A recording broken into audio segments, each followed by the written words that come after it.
Swami Vivekananda said, "The Ramayana and the Mahabharata are the two encyclopedias of ancient life and wisdom, portraying an ideal civilization which humanity has yet to aspire after."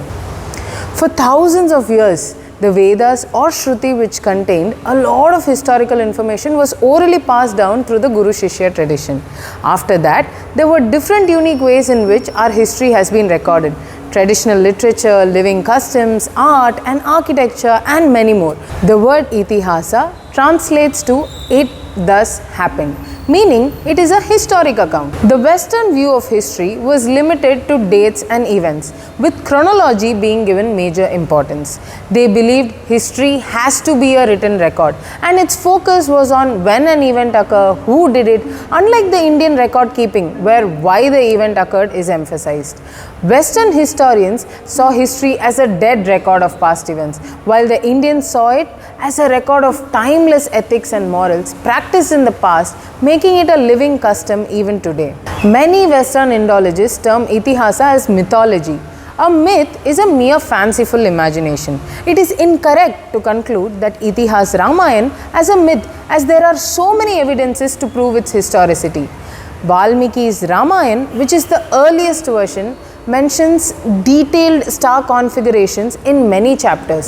Popular research claims that astronomical data from ancient literature can be mapped on the modern calendar using specialized software by which birth date and coronation date of Ram, Bharata and other facts can be found. Ramayana itself says Rama Ayana, the journey of Rama.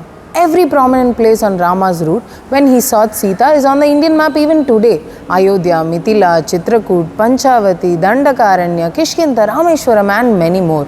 The geographic landscapes of rivers, trees, hills and hermitages that Rama visited on his route to find Sita find a mention too. The presence of the famous Ram Setu, an ancient bridge connecting the southern tip of India to Sri Lanka, has been confirmed by the satellite imagery as well.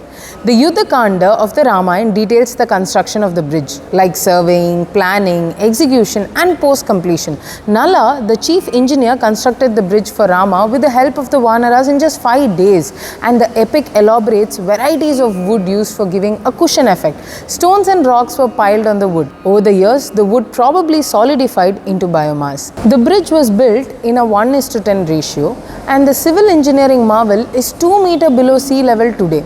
Oceanography roughly dates the bridge at 5000 BC.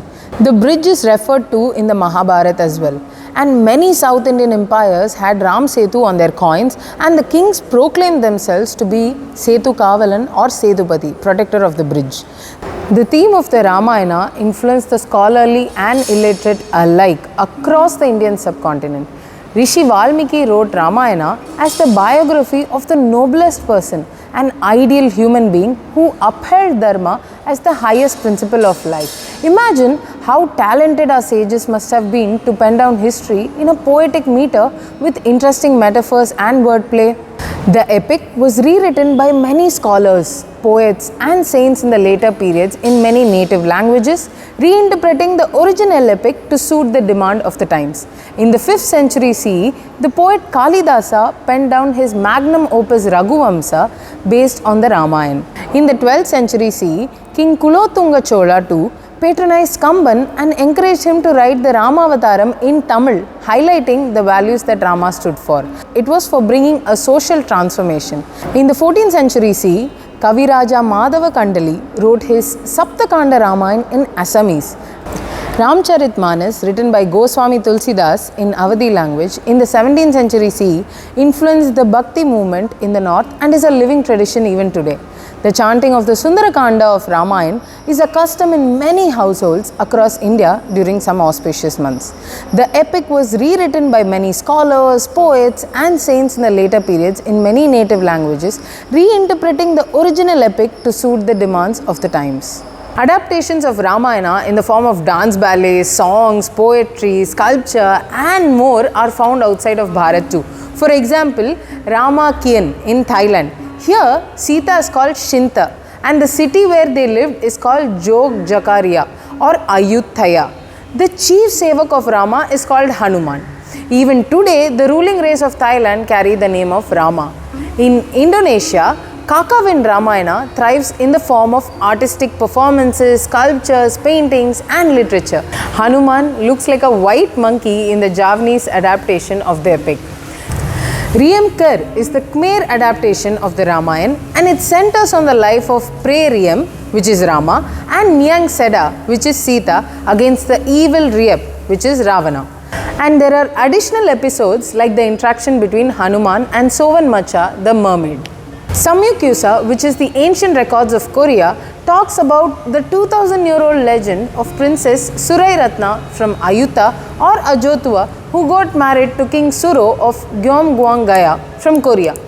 She became Queen Hwang Ok, nicknamed Queen Hu, for whom a memorial exists in Ayodhya. This is a pilgrimage site for the royal clan of South Korea even today. Such a phenomenal and detailed account of history, written poetically and adopted across the Indian subcontinent. Can it just be a myth? Think.